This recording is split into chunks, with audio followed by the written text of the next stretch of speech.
widening the two. Russian forces today attacked western Ukraine for the first time, launching strikes on airfields and thus widening the 2.5-week war. Russia also hit a major industrial city in the east, Dnipro, as it continued its brutal military campaign.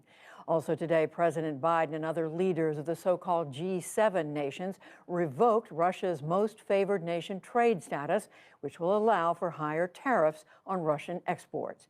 And U.S. officials said today that the large Russian military convoy near Kyiv had dispersed as the Russians made incremental advances on the city.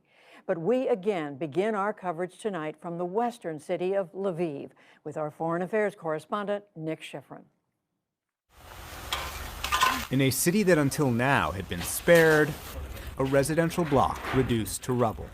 Fires still burning where homes once stood, where families once lived. Civilians left for dead just a few feet from their front doors. It is day 16, and for the first time, Russia bombed the industrial hub Dnipro.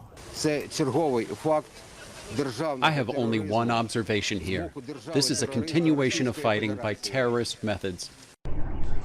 Also for the first time, Russian missiles struck military airfields in western Ukraine. Residents near the Polish border filmed massive explosions.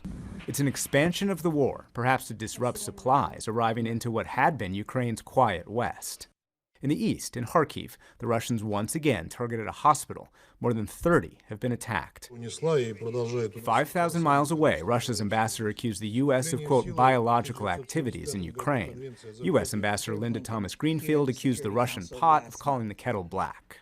Russia has a track record of falsely accusing other countries of the very violations that Russia itself is perpetrating. Those violations include indiscriminate shelling of residential buildings. These today just outside Kyiv. The Russian military claimed in new video troops outside the capital were advancing. Satellite images show the 40-mile convoy that sat north of the capital now dispersed to prevent Ukrainian attacks. And a senior U.S. defense official said Russian soldiers made, quote, additional advancements toward Kyiv from the northwest and east. The battle for Kyiv is intensifying. Soldiers in a suburb are pinned down by a Russian barrage. They make a run for it before opening up. Ukrainian soldiers are defending their land.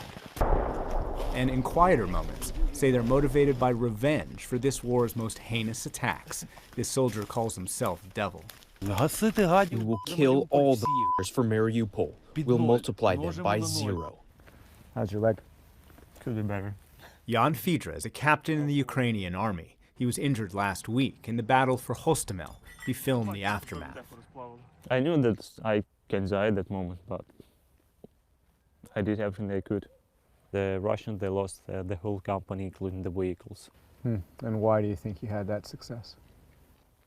We were more motivated than them. Like, they were thinking they're just like on a business trip to Ukraine. Those woods at the front of us, they shooting at us from there. We first met then Lieutenant Fidra in 2016 when he was deployed to the front line in eastern Ukraine, faced off against Russian-backed separatists. That's not a civil war. That's like a war between Ukraine and Russia. It's my country. NATO techniques. Do you think that that has made a difference? It's modern warfare. It's not like Soviet tactics. To my brothers at the battle who are right now, боріться, братья, і поборемо. What's that mean?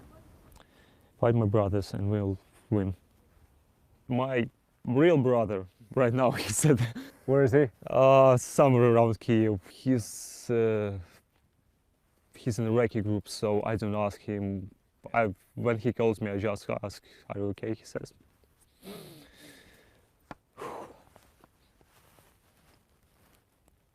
He says he's okay. That like hard, like I was worried about my brother. He'll be fine. Give me a second. When you invade peaceful country, peaceful cities, and you're not defending life, you're killing life. You're not defending humanity, you're destroying the things that are most human. Andriy Zelinsky is the Greek Catholic Church's chief chaplain. He's seen more war than most soldiers. He spent 3 years on the front lines in eastern Ukraine, where he blessed and lost dozens of friends in battle. When you have friends, when you have close people around you, when they leave, they take a part of you with them. And when many of them begin to leave, so there appears certain void in you, certain emptiness. Above us, doves for soldiers killed since 2014. It's called the St. Peter and Paul Garrison Church. It celebrates the thousands of Ukrainian soldiers who have died since Russia's initial invasion. War is chaos. It's also a dimension where human beings live, which means they have their dreams. There are examples when people get married in the battlefield. They have their hopes for the future. The mission of the military chaplain is to preserve humanity. And this is not an abstract thing.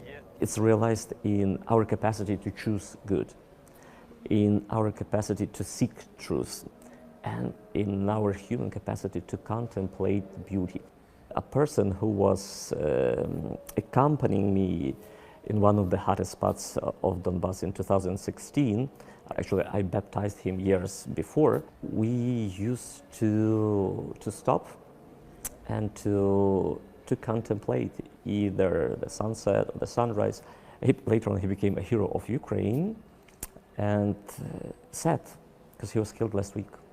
In 2016, Valeria Chibanayev won the Order of the Gold Star, Ukraine's highest military honor. He died last week in the same battle for Hostomel, where Captain Fidra fought. This week, the church held funerals for 5 soldiers killed in the current invasion.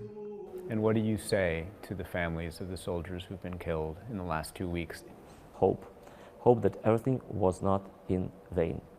That freedom and dignity are not mere words. These are cornerstones of our Ukrainian destiny.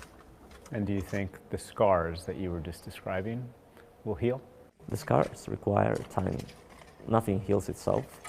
My life is in my hands, and my country is there as well. So our scars are in our hands as well. We can treat them. You can heal your scars, but you can heal the scars of your neighbor. And he can heal your scars, because only humanity can afford this gift of healing somebody else's wounds. Father Zelensky says his job is to, quote, lean heaven toward the soldiers. And to do that, he has to help them maintain their humanity, as we just heard him talking about, in the chaos of war. But maintaining humanity also requires experiencing pain. The U.S. estimates 2,000 to 4,000 Ukrainian soldiers and National Guardsmen have been killed in just 2 weeks of war. And Father Zelensky says he expects to lose more friends, and that the only way for Ukraine to stay resilient, Judy, is to maintain its humanity. Oh, it just breaks your heart, and you have to have enormous admiration for these individuals. Nick, one other question, and that is, aside from the attacks the Russians are now making, in more attacks in Kyiv and in the West, where else are they making progress right now? The progress is mostly in the south, Judy, and the progress is expanding. And let's take a look at Mariupol that we've talked about so much. City officials tonight said more than 1,500 people have been killed there, but the shelling is so strong they don't actually are able to get onto the streets and actually count how many dead. And remember, this is a city that for 1 week has had no food, no water, and no power. A city official said today that, quote, humanity has not yet invented a word for what Russia is doing to us. Over to the west, in Mykolaiv, that is a strategic port city. Tonight, the Russian forces opened fire after a few days of quiet. They've been trying to seize that city for weeks. It's strategic because it is the last urban area that Russia needs to seize before they can reach Odessa, but Ukrainian forces have put up stiff resistance and have held that Russian offensive on the city off for a couple weeks. And Judy, for 2 weeks,